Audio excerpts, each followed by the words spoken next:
So what do you think of all these prices in the grocery store? It's crazy, isn't it? Well, everything is getting more expensive. It's insane. It's like the powers that be do not want people to have a good life. They don't want you to be able to afford anything. They don't want you to be able to buy a house. They don't want you to be able to afford a car. I mean, it's crazy. So what can you do? Well, for one, don't believe the bullshit that you hear on the media about grocery stores price gouging. It's a lie. Grocery stores have at best a 2% margin, and they have to pay all their staff, delivery, and started with fuel. Yeah, fuel. When fuel prices go up, everything goes up. Because you have to pay the truckers. You got the truckers that deliver everything, and they're going to just pass that cost on to the consumer. So when you see the gas prices going real high, everything else is then forget it. Everything's going to go high. It seems like everybody has got an excuse to raise their prices now. Insurance is going up. Your property taxes are going up. Groceries are going up. Like your utilities are going up. It's crazy. It's absolutely crazy right now. One of the things that we do to fight back in the grocery store is we grow our own food in our backyard, and we invested in a freeze dryer, and we've grown so much this year that we have a ton of stuff in our storage. Our storage facility area has a ton of stuff. That, and for goods that we don't grow, things like wheat or flour, oats, we buy that in bulk, and then we break it down into smaller containers for long-term storage. Right. So we just believe in fighting back. First of all, when you buy something in the grocery store, even when it's marked organic, sometimes you don't really know. There's a lot of things that can be applied to organic foods that still fall under organic. Right. And there's also some loopholes too that it's been fighting for years now, just how much can be non-organic in an organic product. Right, so you're not getting 100% organic. If you start growing your own food in your backyard, you know what you're getting, right? You know what you're putting into your soil, you know what you're watering it with. Yeah, so we do that, and we really like it, and we're totally stored up, and we're going to show you what we have so far stored for our winter time. So let's take a look. So we're in our basement. We're taking a look at what we have, what we've grown this year, and everything that we put in jars. We freeze dried everything, and we have quite a bit of stuff now. So we're just kind of like taking a look at it, looking at our inventory, see what we have, because we plan on only eating what we have for the most part during the winter time. So we got a bunch of stuff up here on the shelf. We've just got so much. Everything's just filling up so quickly. We've got a bunch of canned goods here, also jars of stuff that we freeze dried. These are peppers. We've got okra. We've got collard greens. A bunch of jars of onions that we freeze dried. This is just bouillon for making soup and other things. We got more okra that we freeze dried. Green beans. I forget what this stuff's called. That's purple shiso. Purple shiso.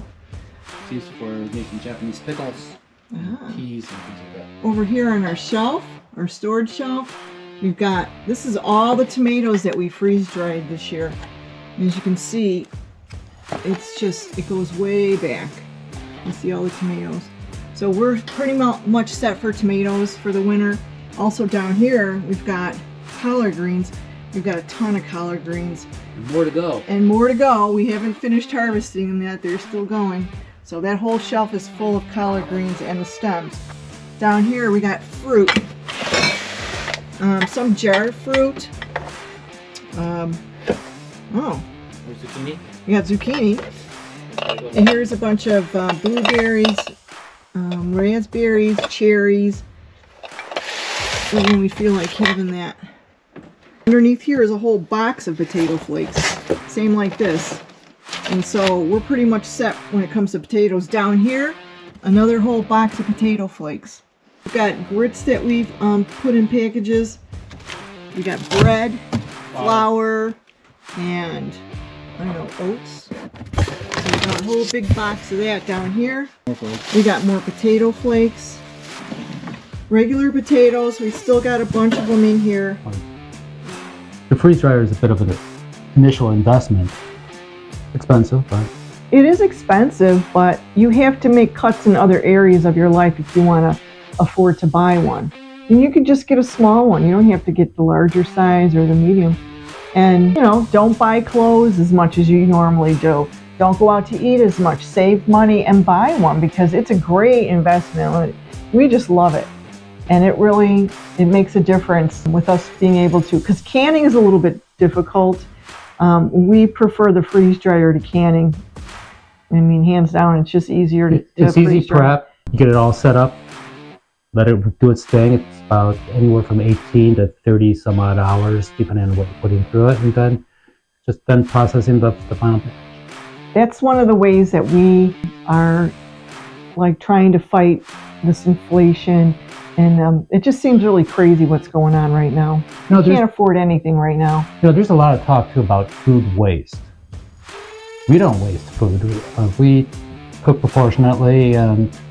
Right. We only cook what we need, and then we also put stuff away for leftovers. We don't throw things out.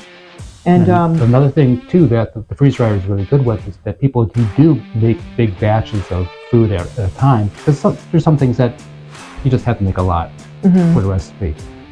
With the freeze dryer, you can still break that down into smaller portions. You can freeze dry an entire meal. Like lasagnas and pasta sauces. You can freeze dry all that into smaller sections, and then you just add water. Yeah, it's great. Freeze dryer is just so amazing.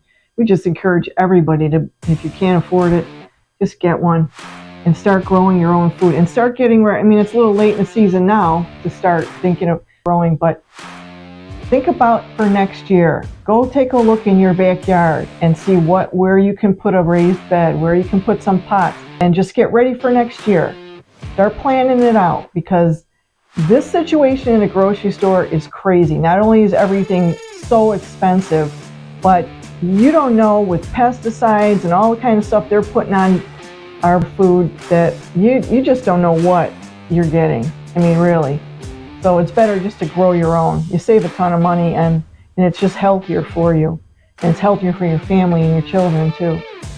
We encourage people to do that.